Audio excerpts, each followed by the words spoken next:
Hey there, baseball fans. Nathan Rohde and Shooter Hunt here with the latest episode of Coffee and Curveballs. Shooter, today we're highlighting the Georgia Underclass Games, and even though coaches can't go out right now, there's still a lot of buzz around this event as we had it streaming, and the phones were blowing up as they were trying to find out who some of these guys were.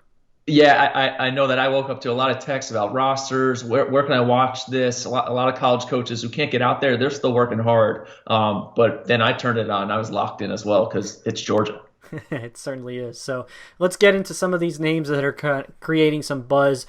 First up, we've got right-hander Colin Linder out of Lambert High School. He's a 2022 6'3", 205, more strength coming. What are we looking at here? Yeah, it's a durable frame right now, but I think it's only going to get stronger. And he was up to 91, and that's 2,500 plus in the RPM. So the ball's really riding through the zone. And he was coming with a downer breaking ball, which really played well in the profiling of the two pitches. But fuller arm stroke, ball jumps out of the hand, and with that big durable frame, he's able to strike out 4 guys out of the 6 batters he faced. Lots of upside there. I'm hoping to see him at the future games in August. Excellent. And then out of Loganville High School, which has produced a number of prospects the last few years, we've got left-hander Dawson Ko. Sounds like he blew our guys away and was one of the biggest winners of the event. Yeah, I don't think he just blew our guys away. The coaches who are watching are locked in too. Dawson Ko is going to be a heavily recruited name all summer. Left-handed arm, he's up to 90. Ball's jumping out. The slider, talking to Phil Kerber down there in Georgia, seemed to be the thing that took the biggest step forward after all the quarantine stuff. He's able to spin it a little bit better now, which is good for him. There was a little bit of a wrist curl in the back, which some coaches may not frown on, but be something to look at. But he pounded the zone, attacked hitters. He's tough on the mound. I think he's got a chance to be a weekend guy at the next level. Mm-hmm. Excellent. Apologies ahead of time if I butcher this name, but catcher Ariston VC is a 2024, so one of the younger guys at the event in attendance.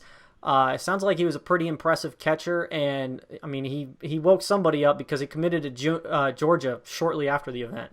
Yeah, now a Bulldog, but 194, 197 down to second base, so defensive minded behind the plate. Still really young. I mean, he's 5 years away from playing his first game in the SEC, but the athleticism's there. He's going to grow into that frame, some feel for the barrel from the right side.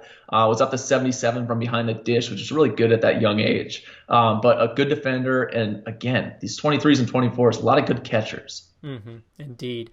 Then we got a middle infielder from North Forsyth. You guys are killing me with these names, but it's Tyler Trish. Sounds like a gamer, offensive-minded infielder, and his BP was certainly impressive. Yeah, both 22s, he and Casual K, another 22 from Alpharetta, just real gamers in there. Get after it. It doesn't just play up in BP where they hit the ball hard, but you watch them game after game. We've seen them in the high school season early on. They come out into showcase, which is not easy to do, produce against guys who are throwing it, airing it out at 10 to 15 pitches, but they do produce. Mm-hmm. So the rest of the summer at Lake Point, seeing those tournament games come on, Tyler Trish, Casual K are a couple guys you want to see. K's a 6'2", 190-pounder. But Trish really gets after in the infield. Probably going to be more of a utility guy, second base, third base. But he looked okay at shortstop with some solid hands. But his confidence, both of them, blue-collar approach, real big fans of them as 22 uncommitted guys. Excellent. Nothing casual about that. So then we got a two-way guy out of Greenbrier, David Bell, catcher/right-hander. Big day for him all around. Yeah, I mean, up to 86. He's got some feel for 11.5 breaking ball on the mound, but also behind the dish, 193 to 2-0. Catcher pitcher, he's got obviously a strong arm. Ball's jumping out there with the feel for spin. He was 79 from the crouch. A lot of upside. Again, this 22 class already has a ton of commitments in Georgia right now, but those non-committed guys are lights out. Mm-hmm. Excellent. Wrapping things up here with two 2024s, we got third baseman/right-hander Jax Phillips, as well as another catcher right-hander in Luca Perriello. These guys haven't even stepped foot in high school yet, but they're already going to be marquee names in the recruiting world. Jax Phillips, really athletic, 6'3", 180 pounds, a lot of projection at shortstop, anywhere in the infield. That physicality probably pushes him to third base at some point, but he's got massive upside in the mound as well. And then Luca Perriello, just watching his video and talking with Curbs, he's one of my favorite guys in this class already. Can do it from behind the dish. Before we were getting on here, I was wowing over his left-handed swing, and then we got to the right-handed swing. So he's a switch hitter as well.